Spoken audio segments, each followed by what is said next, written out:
शक्ति को नमन। स्टूडियो में आपका हार्दिक स्वागत, अभिनंदन, सत्कार है।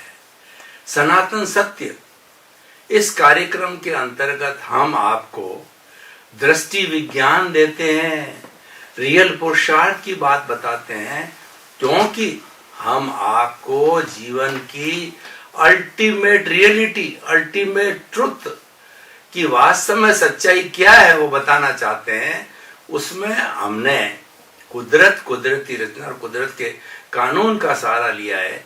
ये सारा कार्य हम प्रतिदिन नए नए एपिसोड्स के माध्यम से करते हैं। तो आज बहुत सुंदर एपिसोड लेकर के आपके सामने प्रस्तुत हो रहे हैं। आज का हमारा विषय है अहंकार कैसे जन्मता है। भाई और बहनों, अहंकार विनाश की जननी है। जिस समय आपके भीतर अहंकार आ गया, मान लीजिए कि आपके विनाश का बीज प्रारंभ हो गया। मैं यह कोट करना चाहूंगा कि जो रावण था वो वेदों का ज्ञाता था, प्रकांड पंडित था और कई रिद्धियां सिद्धियां उनके पास, यानी एक महान व्यक्तित्व था। लेकिन अहंकार के वशीभूत होकर के उनका अंत हुआ, वो बदनाम हुए, सती सीता माता का हरण किया।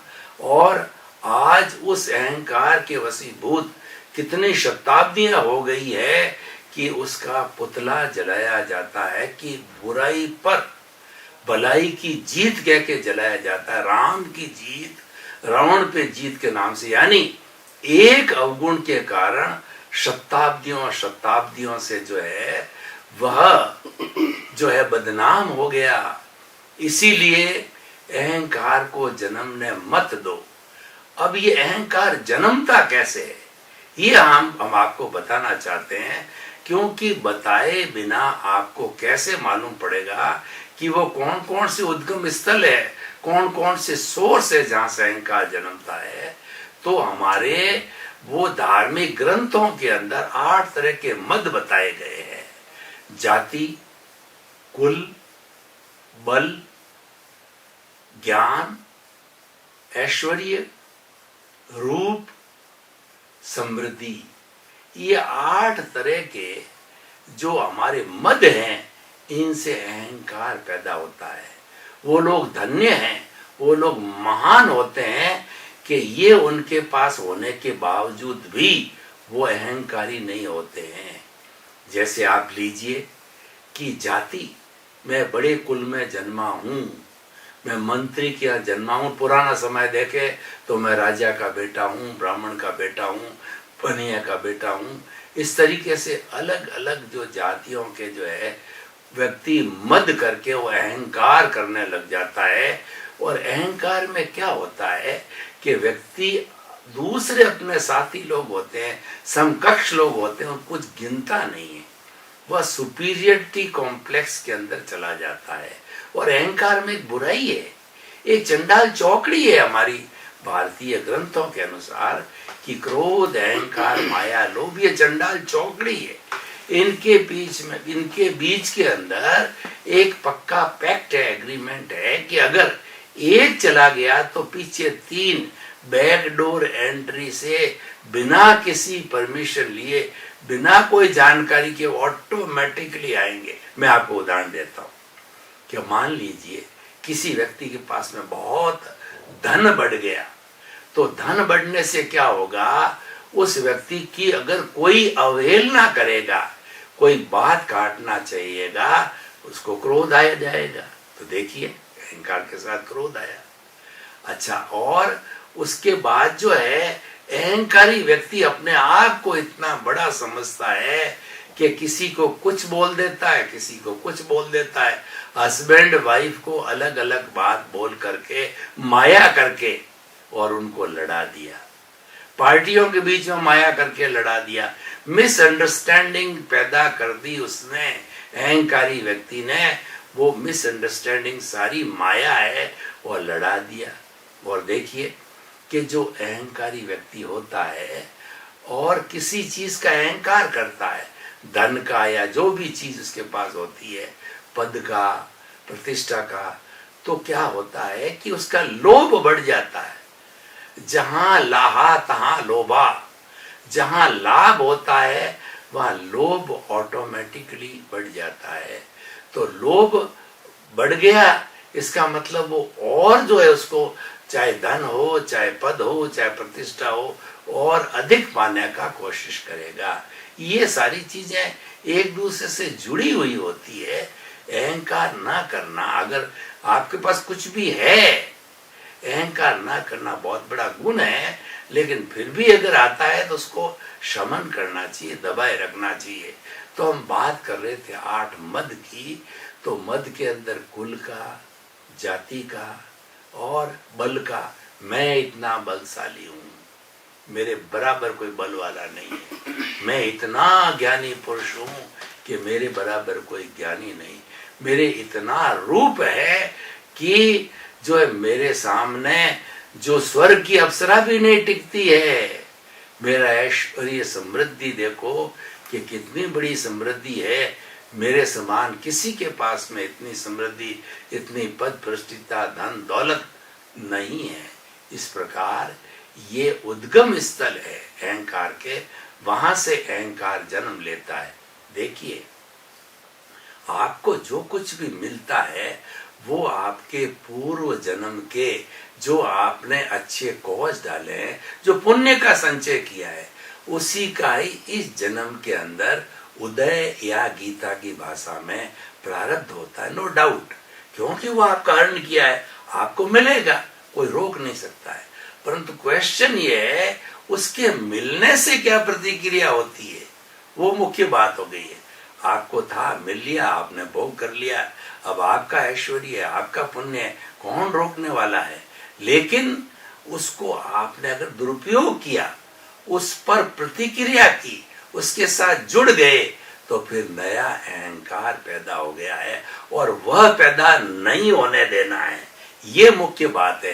क्यों कि आपने पुण्योदय किया और आपने फिर अहंकार करके उस पुण्योदय को घटाना चालू कर दिया।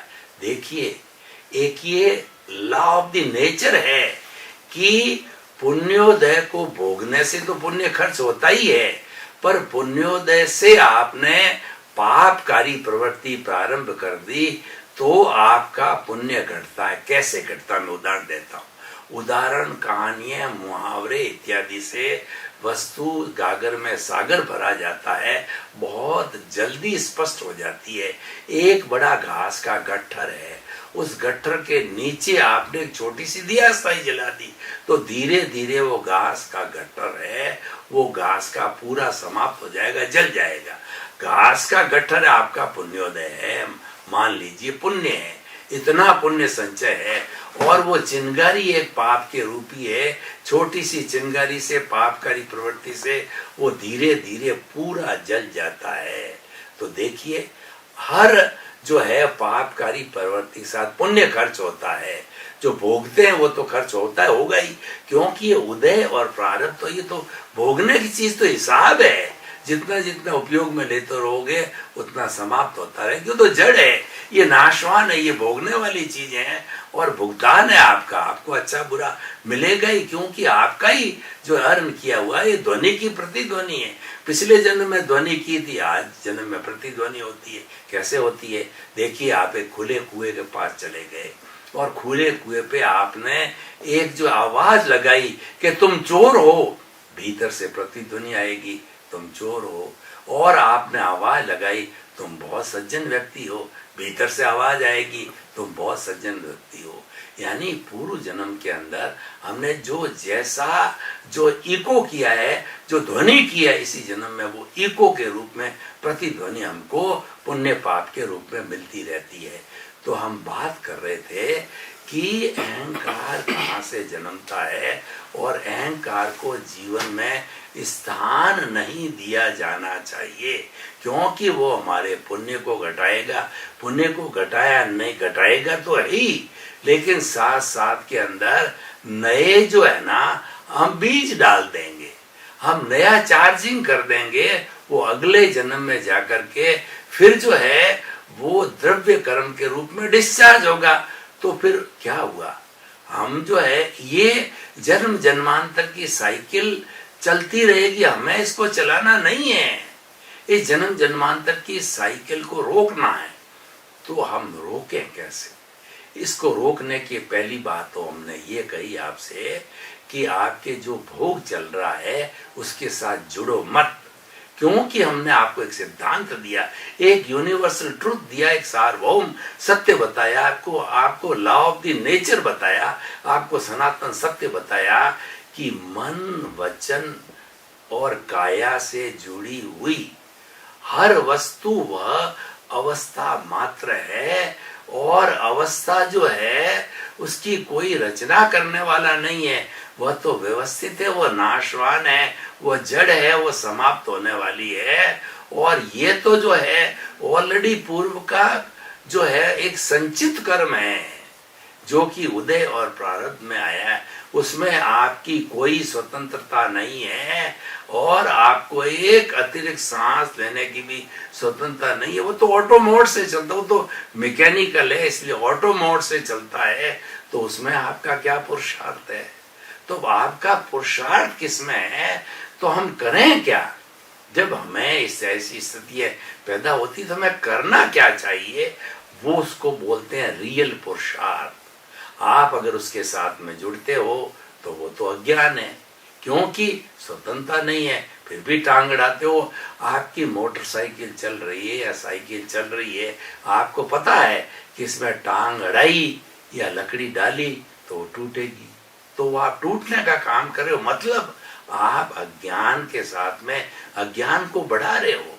हमें तो अज्ञान रूपी वेल्डिंग को तोड़ना है, इसके घनत्व को, इसके वॉल्यूम को हमें घटाना। हमारे जीवन का उद्देश्य है कि जो कॉजल बॉडी, लिंग शरीर, कार्मण शरीर, कर्मों का पुलिंदा, अज्ञान, राग, द्वेष, कुछ भी कहिए, अलग अलग धर्म दर्शनों में इसके अलग अलग नाम कहे, सबका भावार्थ एक ही है, ये अशुद्धि है। कैसी अशुद्धि है? 24 कैरेट का सोना है और उसके ऊपर कोई बालू रेत आ गई, वो दिखता नहीं है, बालू रेत हटाई, वो तो लंगड़ी। 24 कैरेट का सोना तो दिखने लग गया। तो उसी तरीके से हमारा जो ये शुद्ध आत्म स्वरूप है, इसके ऊपर सूरदास की काली कमरिया चढ़े न दूजो रंग, ये तो मूल स्वरूप में अनादि अनंत काल से था, मोक्षगामी और प्योर है। 24 कैरेट का सोना है, लेकिन ये तो बेचारा बंधा हुआ है, इस जेल के अंदर बंध गया, इसीलिए बॉन्डेड हो गया, ये अशुद्ध हो गया और ये संसारिक आत्मा बन गया। ये मूल स्वरूप आत्मा, मुक्ति वाली आत्मा, अक्षय सुख की आत्मा वाला है, बंधा हुआ है। करे क्या? तो हमें इसको आजाद करना है। वो आजाद करना मनुष्य जीवन का लक्ष्य होना चाहिए, क्योंकि मनुष्य के अतिरिक्त कोई आजाद नहीं कर सकता। इसीलिए मनुष्य जीवन सबसे दुर्लभ जीवन बताया गया है और केवल मनुष्य के पास ही पट्टा है कि वो मुक्ति को जा सकता है, यानी अपने स्वरूप को 100% तक मनुष्य ही प्राप्त कर सकता है। जब सारी चीजें हमारे हक में, सारी चीजें हमारे पक्ष में, तो हम करें क्यों नहीं? वो करने के लिए ही हमने सनातन सत्य कार्यक्रम प्रारंभ किया है और उसी की सारी बात बताते हैं।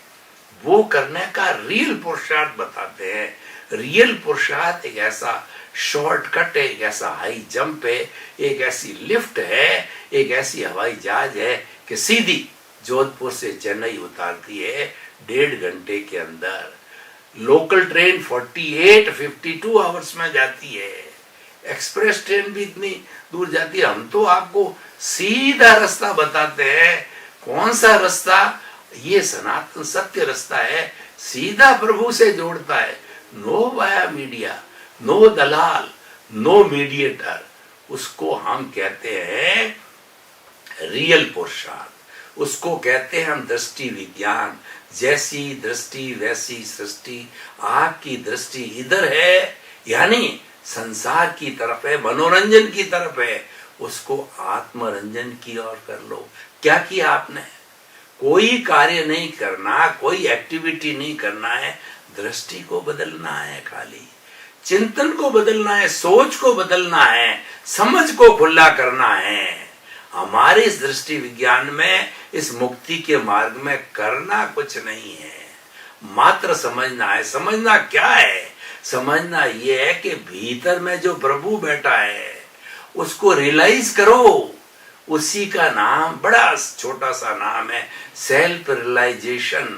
हम क्या रियलाइज करें? खाने का रियलाइज का नहीं कह रहे हैं, पहनने का नहीं कह रहे हैं, और कोई बहुत बड़ी चीज सूत्र के रियलाइजेशन की बात नहीं कह रहे हैं।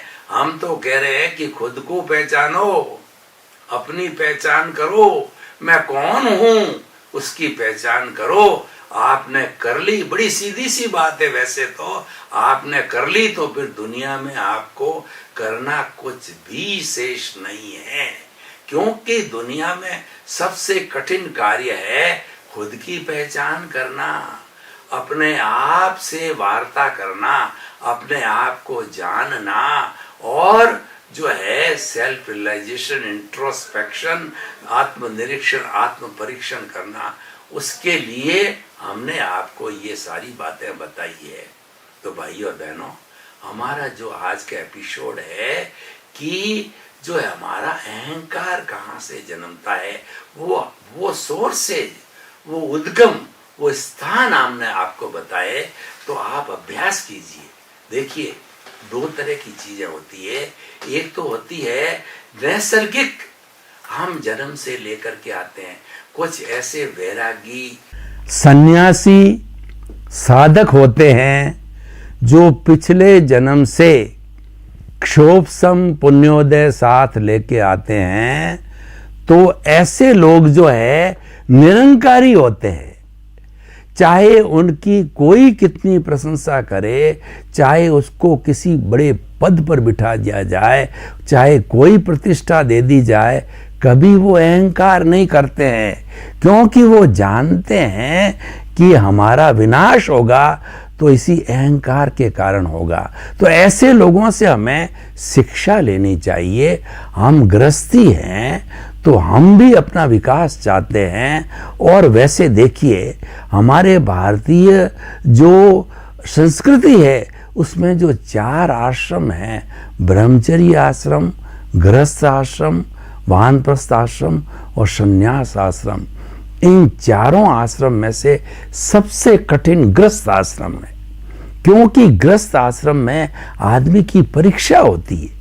उसके माता होते हैं, पिता होते हैं, अतिथि देवो भव होता है, समाज होता है, देश होता है, राष्ट्र होता है। उसको, व्यक्ति को गृहस्थ आश्रम में सब जगह कंट्रीब्यूट करना पड़ता है। संन्यास में केवल माला फेरनी होती है।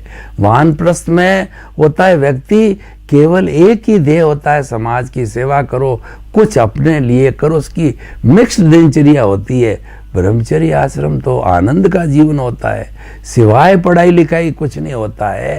तो गृहस्थी को भी तरने का, गृहस्थी को भी शाश्वत सुख प्राप्त करने का, व्यक्ति गृहस्थी को भी मुक्ति जाने का अधिकार के साथ साथ वो जा सकता है सन्यासी की तरह ही।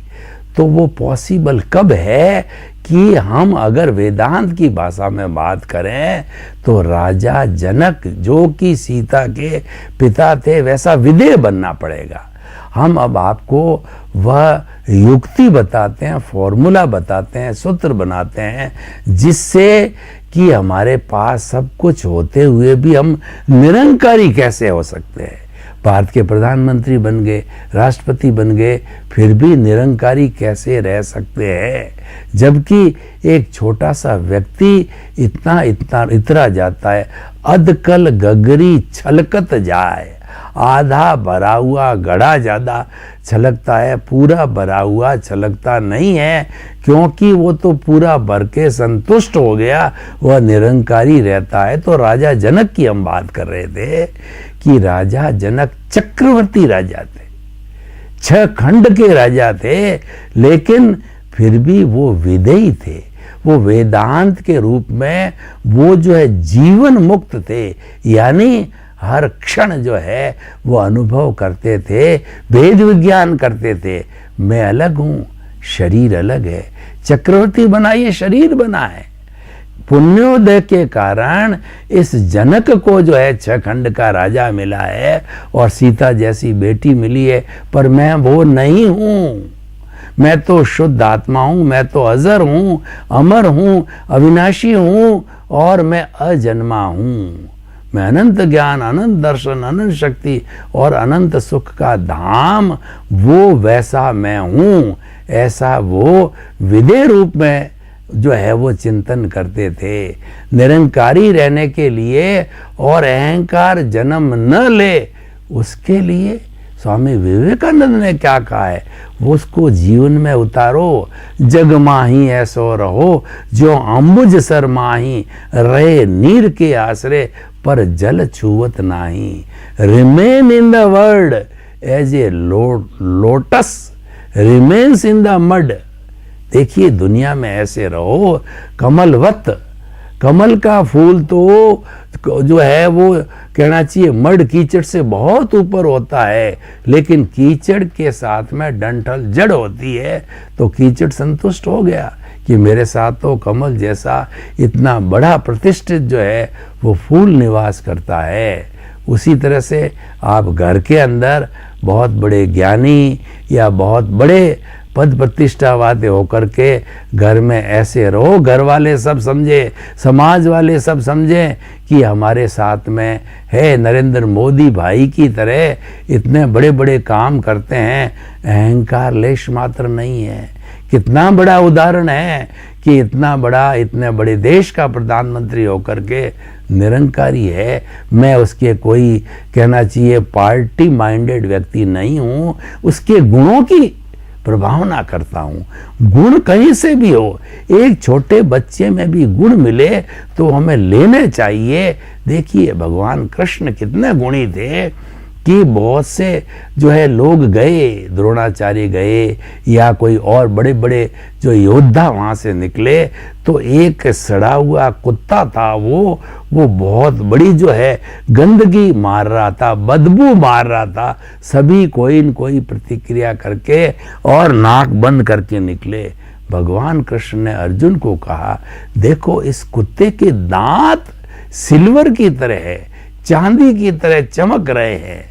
देखिए, मरे हुए कुत्ते में भी वासुदेव भगवान कृष्ण जो कि गुणों के पुंज थे, उन्होंने उसमें भी कोई अच्छी बात को देखा और उस अच्छी बात को उन्होंने जो है प्रतिपादित किया।